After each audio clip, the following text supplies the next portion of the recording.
औरत औरत ममता की मूरत होती है, जननी होती है। लेकिन जब यही औरत मौत की सौदागर बन जाए तो क्या होगा? हम जब भी अपराध की बात करते हैं तो अक्सर दिमाग में डॉन, गैंगस्टर, आतंकवादी या सीरियल किलर सब मर्दों के चेहरे आते हैं। लेकिन इतिहास गवाह है कि जब औरतों ने क्रूरता की हदें पार की है, तब मर्दों से कई ज्यादा खतरनाक साबित हुई है। कुछ महिलाओं ने ममता और शक्ति का उदाहरण पेश किया, तो कुछ ने खून, धोखे और डर का ऐसा खेल खेला कि इंसानियत भी कांप उठी। आज हम आपको मिलवाने जा रहे हैं भारत की सबसे खतरनाक महिला अपराधियों से। नमस्कार, मैं हूं दिया और आप देख रहे हैं झेप हिंदी। महिला अपराधियों के इस फहरिस्त में सबसे पहला नाम है फूलन देवी का। फूलन देवी बैंडिट क्वीन, जिन्होंने बिहड़ों में आतंक मचाया था। 1981 का वो दिन जब उत्तर प्रदेश के बहमई गांव में अचानक गोलियों की आवाज गूंज उठी। एक महिला जिसने सिर पर लाल रंग की चुनरी बांध रखी थी, हाथ में बंदूक लिए ठाकुरों के एक झुंड को घेर कर खड़ी थी। कुछ ही देर में गोलियों की बारिश शुरू हुई और 22 लोगों की लाशें जमीन पर बिछ गई। यह महिला कोई और नहीं बल्कि फूलन देवी थी, चंबल के बिहड़ों की बैंडिट क्वीन। फूलन की कहानी अत्याचार, बदले और सत्ता के संघर्ष की थी। महज 11 साल की उम्र में उनकी शादी एक 30 साल के आदमी से कर दी गई, जिसने उन्हें लगातार प्रताड़ित किया। समाज से सताई गई फूलन को आखिरकार बिहड़ों में शरण मिली। पहले वे एक गिरोह में शामिल हुई, लेकिन जब उसे गैंग के ठाकुर सरदारों ने धोखा दिया और उसके साथ सामूहिक बलात्कार हुआ, तब उन्होंने कसम खाई कि वे इस जुल्म का बदला जरूर लेगी। इसके बाद फूलन ने अपना खुद का गिरोह बनाया और ठाकुरों को चुन चुन कर मारना शुरू कर दिया। वो गरीबों में देवी बन गई और अमीरों के लिए राक्षस। 1983 में उन्होंने सरेंडर कर दिया और जेल जाने के बाद वे राजनीति में आई। लेकिन 2001 में उनके पुराने दुश्मनों ने दिल्ली में सरेआम उन्हें गोली मार दी। आज भी लोग बहस करते हैं कि फूलन देवी सिर्फ एक पीड़िता थी या वह एक निर्दयी हत्यारन थी। आपकी इस बारे में क्या राय है, हमें जरूर बताइएगा। आगे बढ़ते हैं। इसके बाद का नाम है सीमा परिहार का। फूलन देवी के बाद चंबल की घाटी में अगर किसी का नाम गूंजा है तो वो है सीमा परिहार। सीमा परिहार जब मात्र 13 साल की थी, तब डकैत लक्ष्मण सिंह यादव के गिरोह ने उनका अपहरण कर लिया था।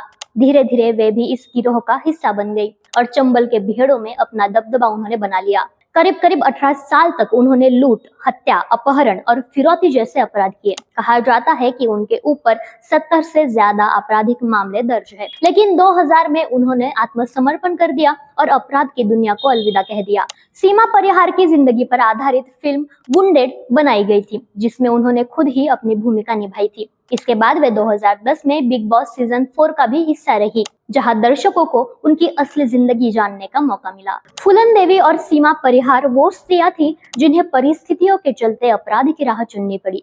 मगर अगली जिस महिला के बारे में हम बात करेंगे, उसने अपने लालच के चलते अपने ही परिवार को खत्म कर दिया। इस सीरियल किलर का नाम था जोली जोसेफ। केरल की एक साधारण सी हाउसवाइफ, जिसे देखकर कोई अंदाजा तक नहीं लगा सकता था कि वो एक सीरियल किलर है। 2002 से 2016 के बीच जॉली ने अपनी ही फैमिली के 6 लोगों को साइनाइड देकर मौत के घाट उतार दिया। हत्या का तरीका बेहद सदी हुई प्लानिंग का नतीजा था।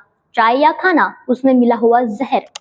जॉली की पहली शिकार बनी उसकी अपनी सास अनम्मा, जिनकी मौत बिल्कुल रहस्यमय ढंग से हुई।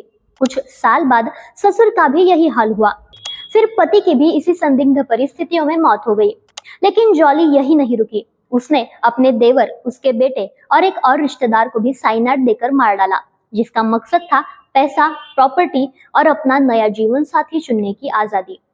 2019 में जब परिवार के सदस्य को शक हुआ, तो पुलिस ने पुरानी मौतों की फाइलें खोल दी और फिर एक एक करके सामने आए सारे राज। कब्रें खोदी गई, शवों का फिर से पोस्टमार्टम हुआ और हर जगह मिला साइनाइड। अगली कहानी है उनकी, जिनके अपराध की क्रूरता देखकर फांसी की सजा सुनाई गई और वे बनी भारत की पहली महिला अपराधी जिनको फांसी दी गई हो। इनका नाम है सीमा गावित और रेणुका शिंदे। 1990 के दशक में सीमा गावित और रेणुका शिंदे, ये दोनों बहनें अपनी मां अंजना बाई के साथ मिलकर मासूम बच्चों का अपहरण करती, उन्हें भीख मांगने और चोरी करने पर मजबूर करती। लेकिन जब बच्चे उसके किसी काम के नहीं रहते, तो वो बड़ी बेरहमी से उनको मार डालती। इनकी क्रूरता इतनी हद से ज्यादा थी कि किसी बच्चों को उन्होंने दीवार से पटक दिया, किसी का गला घोट दिया तो किसी को भूखा तड़पा कर मार दिया। पुलिस के रिकॉर्ड के मुताबिक इन्होंने 13 मासूम बच्चों की नृशंस हत्या की थी, लेकिन असली संख्या इससे कहीं ज्यादा हो सकती है। 2001 में कोर्ट ने दोनों बहनों को भारत की पहली महिला कैदियों के रूप में फांसी की सजा सुनाई, लेकिन कानूनी प्रक्रियाओं और दया याचिकाओं के चलते वे आज भी जेल में हैं। इसके बाद बात करते हैं कर्नाटक की सबसे खतरनाक महिला सीरियल किलर, जिसका नाम था केडी केपम्मा, लेकिन अपराध की दुनिया में वह जानी गई साइनाइड मल्लिका के नाम से। यह कर्नाटक की पहली महिला सीरियल किलर थी, जिसने 1999 से लेकर 2007 के बीच में कम से कम 6 महिलाओं की हत्या की, और वजह थी लालच। केपम्मा का निशाना वो महिलाएं थी जो धार्मिक, मासूम और असहाय थी।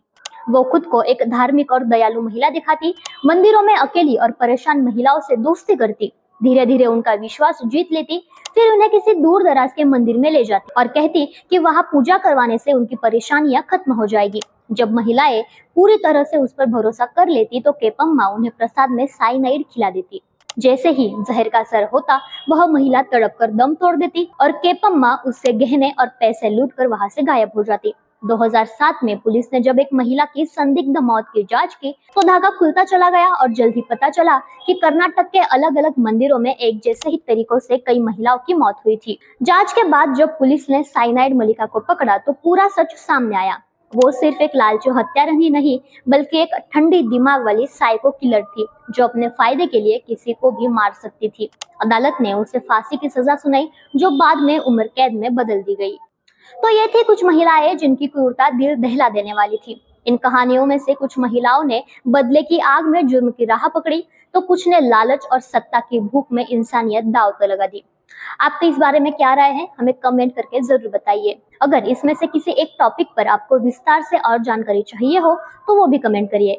मिलते हैं ऐसे ही एक नई वीडियो में, तब तक के लिए नमस्कार।